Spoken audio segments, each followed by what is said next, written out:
tonight to the Ham residents, and we put a little short program together for you here. I was a little worried that James Arthur might be nervous, but he ate so much before. I think he's fine. So That's what I hope. he ate an entire ham wrapped around cheese. We're doing a little short program here tonight. James Arthur and I have been doing lessons now for, yeah, I mean, I guess it's been for the better part of like this past school year, right? Man, I can't believe it's been that long. So we've worked on a lot of different things. We've done some music theory, and I mean, basically it's like the math behind music. It's so much of this is, I mean, as James Arthur has learned is, there's certain patterns that appear again and again, and you will hear some of those tonight. When Annie came to me with this idea of like, what if we did a little recital? We looked at a few different things, and we were gonna do sort of like initially a broader showcase of some different techniques and things we've been working on. But as we worked on it, we really decided to narrow it down to these four pieces we're going to do tonight, which are sort of jazz standards. I mean, you'll have heard probably all four of these tunes before, and so these were some that James Arthur really enjoyed, and I think show a good range. There's some similarity between them, but they're fairly challenging pieces, as a lot of these old tunes were, and there's lots of rich, thick harmonies. And we'll hear a lot of that in, I think, the second selection. But we're going to start with this first one, appropriately enough. It's from the musical Porgy and Bess. The music was written by George Gershwin. And we'll start with Summertime.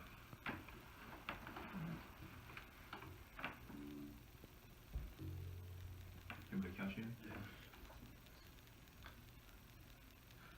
One, two, oh.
Yeah. very much. Awesome. It's a Yeah. great song. Very, I almost wanted to start singing. Get the rhythm. Yeah. Love it. Yeah, very.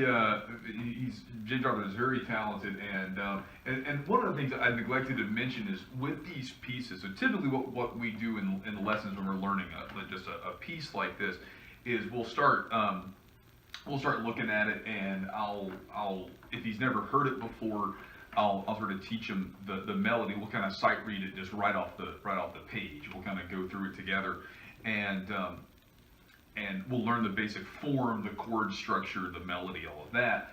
And then once we get the basic version of it down, during practice, James Arthur sort of makes it his own. So he will do little variations, or he'll come up with his own rhythms and things like this. So it's always fun for me when I come back the next week or 2 weeks and to see what he's come up with, and some really inventive stuff. And so we sort of build an arrangement around that. And I'm sorry, there's like a little chipmunk or something inside the bass amp. That's why I made that face right as we started. As things are going, I'm not sure why it's doing that, but that's what we're gonna say. There's a little chipmunk in there. This next piece, James Arthur reminded me of this right while we were practicing beforehand. This was the very first piece that we did in lessons. The very first thing that we learned. And this is a song that was made famous by Frank Sinatra. So this next one is "Fly Me to the Moon," and this is one of the tough ones. It's some very complicated chords in here. You never think about that stuff when you're listening to the recording. You're thinking about Frank Sinatra's voice and that sort of thing. But it's really remarkable how dense each of these are in terms of the harmonic structure. So it's very impressive that James Arthur has picked this stuff up. There's some just crazy chords in there.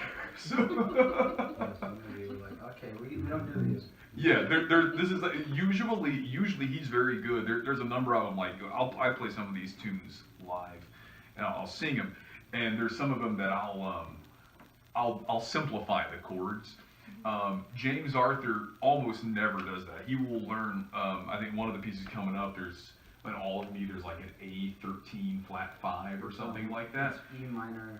It's E minor flat 5. It's E minor dominant 7 flat 5. E minor 7 flat 5 into like an A13. We don't play the A13, we do play like an A7, but I can explain at dinner what all that stuff means. But he knows, and he picks it all out, and it's remarkable, because I think the first I would just play an E minor, but he actually plays the E minor. Play an E minor flat 5 for them, just show them what that is. It doesn't sound good. Yeah, in isolation, a lot of these chords don't sound good. That's what made these guys who wrote this stuff, what made us such genius is they could hear how these extensions fit into the melodies and everything. So If you want to break into song at any time, Tyler, just start if you crooning. feel like that. Fly me to the moon. All right. Start a new career. Yeah. Right in the Ham household. There you go. It all started here. All right, are you ready, buddy? You're fly me to the moon. Ready. All right. We'll do a little. Sound good? A 1, 2. A 1, 2. Ready and.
pick it up at, that's all right. Let's pick it up at, I worship and adore. All right. The B minor, 1, 2, a 1, 2, ready, and.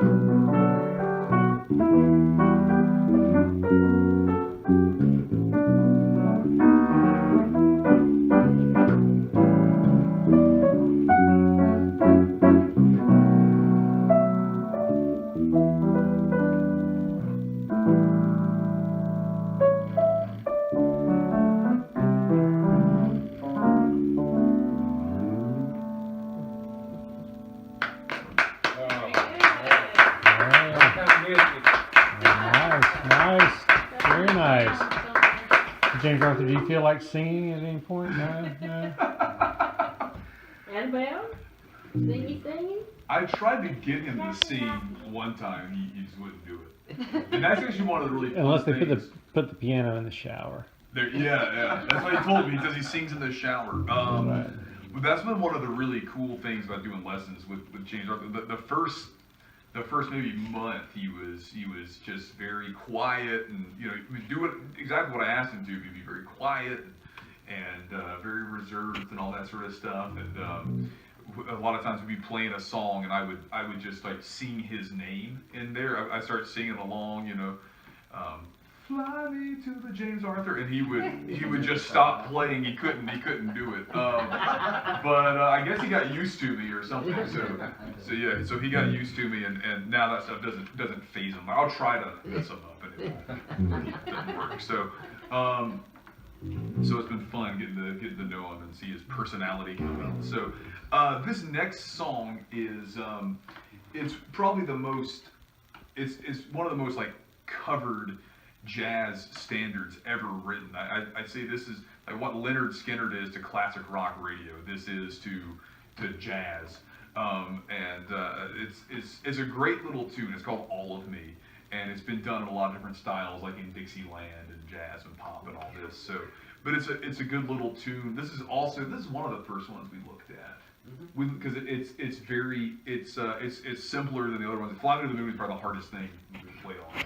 Autumn Leaves has a lot of weird stuff in it too, but All of Me is more straightforward. It's a fun little tune. It has one of my favorite chord progressions in pop music, and or just in any music, and it's the major 1 chord to a major 3, which is, you hear that in I don't know, there's like a David Bowie song, Space Oddity. This is ground control to Major Tom. You really made the grade. So it's a really effective, kind of neat little chord progression. So. All right. This one's just straight through, right? 2 times. You start with the intro. That's right. The intro 4 times. All right, you good. That feel like a good tempo? Yeah. A 1, 2, a 1, 2, ready, and.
who first arranged that, or was that or has it just been around forever? Well, this is funny. When we first learned this song, I told James Arthur, like, oh yeah, this is from like the Tin Pan Alley days. It was written like in, I think, 1910 or something like that. Then I looked at the sheet music and it says copyright 1931. But it may actually have been written before that and someone else just got the copyright. I don't know, but it's been around a long time. According to this, it's words and music by Seymour Simons and Gerald Marks. And I was gonna do a little more research about each of these pieces and sort of tell you a little bit about them. And I've had jury duty this week, and it's thrown everything off. So, I got you singing the blues. yeah, amen to that. I've been lucky so far, but anyway, but that's a neat little tune. We've got one more piece for you here, and I think this is James Arthur's favorite of the ones that we've done. You want to tell them a little bit about it? You were supposed to research this too, but I don't think you did. We're both at fault for that. I don't know what to say about it because I don't have any. What do you like? Tell us what you like about it. I think mainly it's because we started and I finally we started this piece right before the big thing where I had a bunch of band rehearsals, and it was right before the big competition, so I didn't have piano for like 4 weeks, and I was kind of stuck with this piece, and I think I really learned it well. I actually got sick of it and stopped playing it for a while. But this is a really great piece. It's called Autumn Leaves. Another classic. It was written by this guy, Joseph, or maybe Joseph Kosma. He was a Hungarian Frenchman, so I think he immigrated from Hungary to France, and wrote this piece. And it's we played this at school one time, and our late chaplain, Reverend Pete Cooper, who passed away last year, we played this like in, I don't know, late August or early September. It was still very, very hot outside. And he said we should think of this song as a prayer for cool weather. So, but this is a fun, well, not really fun. It's kind of sad, but it is fun to play. But thanks so much, y'all. It's been a real pleasure working with James Arthur, and he's very, very talented. And I'm not just saying that because y'all are paying me to work with him, but he's very talented. He's got a good heart, and it's amazing to me. Well, you're going to be in the 9th grade next year, right? It's amazing to me how quickly he's picked this stuff up, and he understands when we start going through the chords and the theory behind these songs.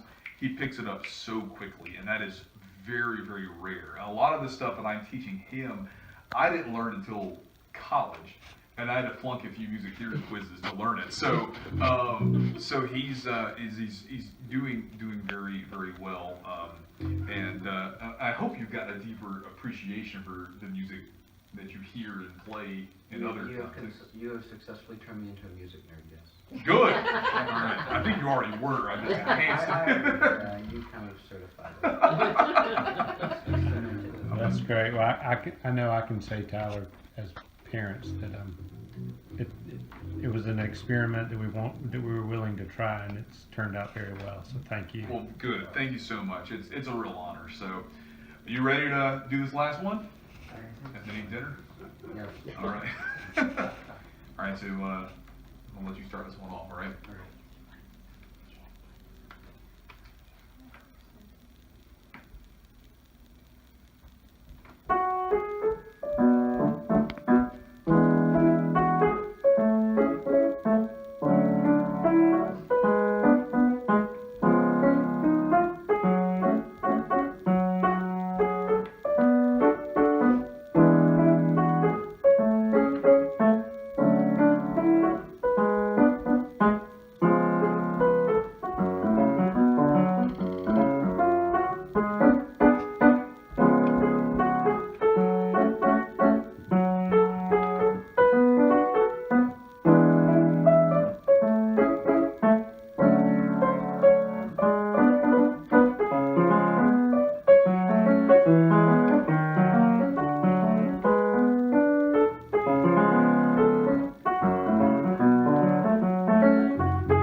Thank you, great. Thank you Stand very- up, stand up. Stand up, stand up. Save Barbara Ham. Very nice. Very well done. Yes, yes, yes. And Tyler Cook, Tyler, stand up, yes, yes, yes. Oh, Thank you. That's right, that's right.